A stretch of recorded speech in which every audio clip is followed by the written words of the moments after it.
देखो मतलब क्या है, A cross B dot C लिख दो, A cross B dot C लिख दो, या फिर A dot B cross C dot A या B dot C cross A.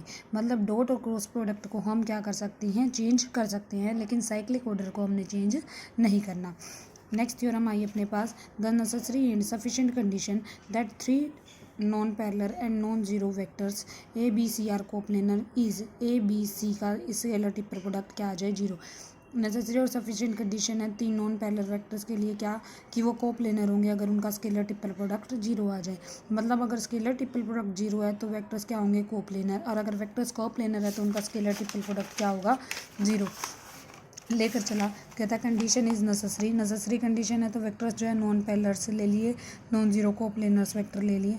अब नॉन पैरेलल वेक्टर से कहता है as A B C are coplanar है तो क्या हो जाएगा, वॉल्यूम ऑफ पैरेललोपाइड क्या हो जाएगा, जीरो। कोप्लेनर की कंडीशन है कि वॉल्यूम ऑफ पैरेललोपाइड क्या होता है, जीरो। कहता है कंडीशन सफिशिएंट ले ली मतलब क्या, कि उनका स्केलर ट्रिपल प्रोडक्ट क्या है, zero. Scalar triple product zero है तो इसका मतलब A cross B dot C क्या हो जाएगा, zero. A cross B dot C zero होने का मतलब क्या है कि ए क्रॉस बी जो है परपेंडिकुलर किसकी है, सी वेक्टर के। लेकिन ए क्रॉस बी जो है वो परपेंडिकुलर हमारे पास किसके होता है, प्लेन के कंटेनिंग ए एंड बी। वो प्लेन किसके, but A cross B is perpendicular to the plane containing A and B. A cross B उसके परपेंडिकुलर है ना जो कि प्लेन कंटेन करता हो ए और बी को। देयरफॉर सी जो होगा, यहाँ पर हमने कह दिया सी के परपेंडिकुलर है, लेकिन ये कंडीशन है कि वो उसके पैरेलल है जिस प्लेन के अंदर ए और बी हो। इसका मतलब सी को कहाँ पर लाई करना पड़ेगा, ए और बी प्लेन के अंदर ना। It means C lies in the plane of A and B. C अगर ए और बी प्लेन में लाई करता है तो ए बी सी क्या हो गए, कोप्लेनर। नेक्स्ट फॉर्मूला आया volume of tetrahedron. Volume of tetrahedron का सीधा फार्मूला होता है 1/6 ए बी सी का स्केलर ट्रिपल प्रोडक्ट। ठीक है, तो इससे रिलेटेड हमने एक्सरसाइज में एग्जांपल करने हैं। बिल्कुल सिंपल मैथ है, सबसे इजी तीनों में। Volume find the volume of parallelepiped whose edges are represented by this. Volume of parallelepiped क्या निकालना है हमने, वॉल्यूम का फॉर्मूला क्या है, ए बी सी का स्केलर ट्रिपल प्रोडक्ट। तो ए बी सी दे रखे हैं, वॉल्यूम निकालना है, सिंपल डिटर्मिनेंट निकालना है 2 - 3 4 1 2 - 1 3 - 1 2। मेरे ख्याल से डिटर्मिनेंट तुम्हें निकालना आता ही है, हो गया। सेकंड कहता है find the value of lambda so that the following vectors are coplanar होते हैं। तो क्या कंडीशन होती है, उनका स्केलर ट्रिपल प्रोडक्ट जीरो। इसका मतलब ए बी सी का स्केलर ट्रिपल प्रोडक्ट क्या हो जाएगा, जीरो। ले लो ए बी सी का स्केलर ट्रिपल प्रोडक्ट 2 - 7 लैम्डा 1 2 - 1 3 - 5 2। इसका डिटर्मिनेंट किसके इक्वल रख दोगे, जीरो के इक्वल, तो वहाँ से किसकी वैल्यू आ जाएगी, लैम्डा की। सिंपल था। कहता है show that the vector this and this are coplanar का मतलब किन की स्केलर ट्रिपल प्रोडक्ट क्या आएगी, जीरो हो जाएगा। छोड़ दूँ तुम्हारे लिए, इसको खुद ट्राई करोगे कि इनका स्केलर ट्रिपल प्रोडक्ट क्या आना चाहिए, जीरो। इसने जो है इस तरीके से निकाल के दिखा रखा है। यहाँ पर देखो बता देती हूँ, यहाँ पर वेक्टर दिए हुए हैं। अभी तक जो ऊपर वाले हमने जो 2 एग्जाम्पल किए उसमें यूनिट वेक्टर थे आई जे के। अब देखो स्केलर ट्रिपल प्रोडक्ट निकालना है ना, इसका नाम रख लिया पी, इसका रख लिया क्यू, इसका रख लिया आर। स्केलर ट्रिपल प्रोडक्ट निकालने के लिए P dot Q cross R निकाल रहा है तो क्यू क्रॉस आर निकाल लिया। इन दोनों की क्रॉस प्रोडक्ट एक ही के साथ ही हो जाएगा। पहले इसके साथ करोगे तो 2 इंटू में ए क्रॉस ए माइनस का 2 इंटू में माइनस का 3 6 हो जाएगा। ए क्रॉस ए दो वेक्टर्स अगर सेम हो तो उनका क्रॉस प्रोडक्ट क्या होता है, जीरो। तो A cross A B cross B C cross C तो जीरो ही जाना है, तो बाकी के साथ कर लिया 6 ए क्रॉस बी, यहाँ से क्या आ जाएगा माइनस का 10 ए क्रॉस सी। अब बी वाली करो 3 इंटू में बी क्रॉस बी जीरो हो जाएगा। ये हो जाएगा 15 इंटू में बी क्रॉस सी। यहाँ से देखो माइनस का 4 इंटू में सी क्रॉस ए माइनस प्लस हो गया 12 इंटू में सी क्रॉस बी। अगला क्या हो जाएगा, जीरो। तो A cross A B cross B C cross C, क्योंकि क्या होता है, जीरो। तो ये आ गया अपने पास। ये आने के बाद इसको सॉल्व कर लिया, ए क्रॉस बी यहाँ से आया, बी क्रॉस सी यहाँ से आया था। हमने चेंज करना हो तो क्या हो जाएगा, साइन का इफेक्ट पड़ता है। साइन का इफेक्ट किया तो -3 हो जाएगा, 6 - 3 3 रह जाएगा। यहाँ पर है माइनस का 10 ए क्रॉस सी, या सी क्रॉस ए पड़ा हुआ है तो माइनस का 10 ए क्रॉस सी बना लो या सी क्रॉस ए बना लो। सी क्रॉस ए बनाऊंगी तो ये प्लस का 10 हो जाएगा, प्लस का 10 माइनस का 4 प्लस का 6 हो जाएगा। अब यहाँ पर पड़ा हुआ है बी क्रॉस सी, प्लस का 15 यहाँ से माइनस का 12 हो जाएगा, प्लस का 3।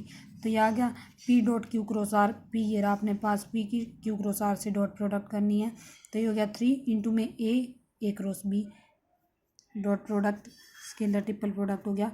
फिर इसके बाद क्या आ जाएगा, यहाँ से आ गया अपने पास 3 इंटू में ए बी और सी के साथ। फिर इसी तरीके से 6 ए सी बी डॉट प्रोडक्ट करनी आती है इन दोनों की डॉट प्रोडक्ट। देखो सिंपल, अगर नहीं पता तो इसको मत देखो, खुद से करो। पहले इसकी कर दो 3 इंटू में ए बी, इसकी और इसकी करो 3 इंटू में ए बी सी। अब इसके साथ 6 इंटू में ए सी ए।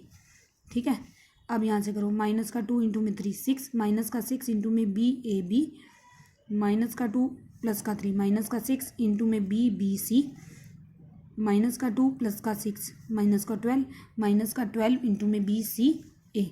इधर से देखो 3 3 जा 9 सी A B 9 C B C, यहाँ से 18 सी सी ए।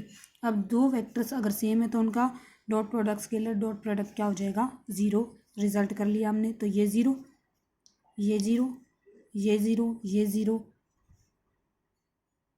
ये भी 0 ये भी 0। कौन कौन से रह गए, 3 ए बी सी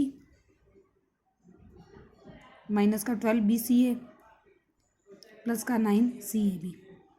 ठीक है, इसको भी सीधा कर लिया, बी सी ए था इसको ए बी सी बनाया, माइनस का 12। साइक्लिक ऑर्डर सेम चेंज हुआ है ना, तो साइन का इफेक्ट नहीं पड़ेगा। इधर देखो सी ए बी है, ए बी सी बनाती हूँ, A B C cyclic order same change हुआ है तो इसके ऊपर भी इफेक्ट नहीं पड़ेगा, प्लस का 9। अब ये क्या आ गया, 0। अगर डॉट प्रोडक्ट 0 आ जाए तो वेक्टर्स क्या होते हैं, कोप्लेनर। ठीक है, नेक्स्ट देखो क्या कहता है, show that this is equal to this. Left को ले लो, राइट के इक्वल लेके आएंगे। इसको मान लो पी, इसको मान लो क्यू, इसको मान लो आर, मान लिया। अब इसके बाद Q cross R, P dot Q cross R निकाल दो। क्यू क्रॉस आर ये हो जाएगा B plus C cross C plus A. करो B cross C B cross A, C cross C cross A. तो सी क्रॉस सी तो 0 हो जाएगा, B cross A C cross A. अब P dot Q cross R निकाल लो। P की value ये रही ए प्लस बी, तो ये जाए ए प्लस बी इंटू में this A dot B cross C, A dot B cross A dot C cross A, B dot B cross C, B dot B cross B dot C cross A B C A B A 0 हो जाएगा, ए C ए 0 हो जाएगा, B B C 0 हो जाएगा, B B A 0 हो जाएगा, B C ए।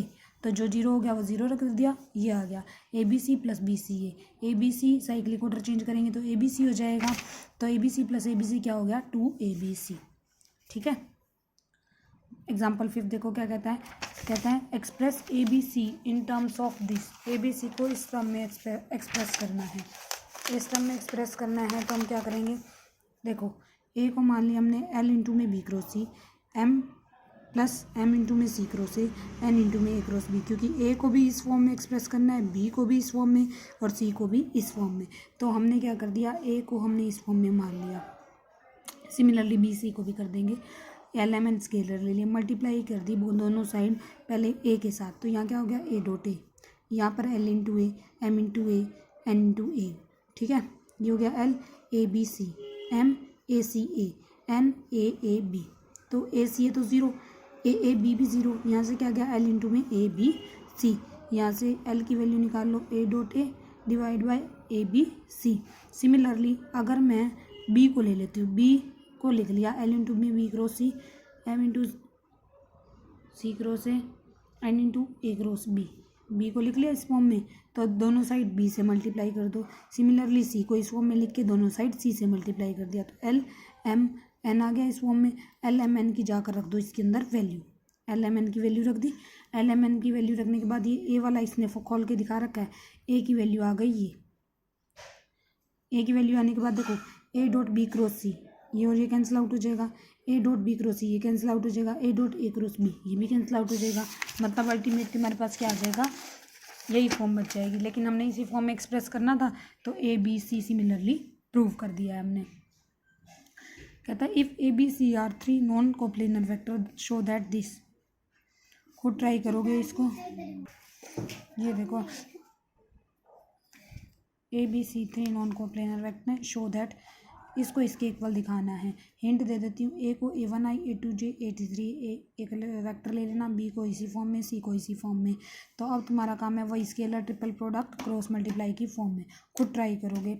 7th example कहता है prove that the 4 points with position vector. अब पोजीशन वेक्टर दे रखे हैं, 4 वेक्टर्स है, पोजीशन वेक्टर कैसे निकालते हैं। कहता है ABCD आर कोप्लेनर, पूरी स्टेटमेंट पढ़ती हूँ। ये 4 वेक्टर्स दे रखे हैं आर कोप्लेनर, हमने बताना है कि पोजीशन वेक्टर दिया हुआ है 4 वेक्टर्स का, ये कोप्लेनर है। कोप्लेनर कब कहेंगे, ABCD 4 पॉइंट्स ले लिए हमने। कोप्लेनर कब होंगे, जब AB AC AD जो होंगे हमारे पास वो क्या हो जाए, कोप्लेनर। तो AB निकाल लो, AB क्या होता है B माइनस A, AC क्या होता है C माइनस A, AD क्या होता है D माइनस A, AB क्या होता है, अपने पास पोजीशन वेक्टर +2 में किया था B माइनस A, रिव्यू वाले चैप्टर में दे भी रखा है। इसी तरीके से AC क्या होता है C माइनस A, AD क्या होता है D माइनस A। तो AB निकाला B माइनस A, माइनस का J माइनस के, -4i 5j प्लस के। AC हो गया C माइनस A, AD हो गया D माइनस A। अब 3 वेक्टर्स आ गए ना, तीनों का डिटर्मिनेंट निकाल दो, किसके इक्वल आना चाहिए, 0 के। 0 के इक्वल आगे क्या हो जाएंगे, कोप्लेनर। एग्जाम्पल 8 जो है नेक्स्ट लेक्चर में करेंगे।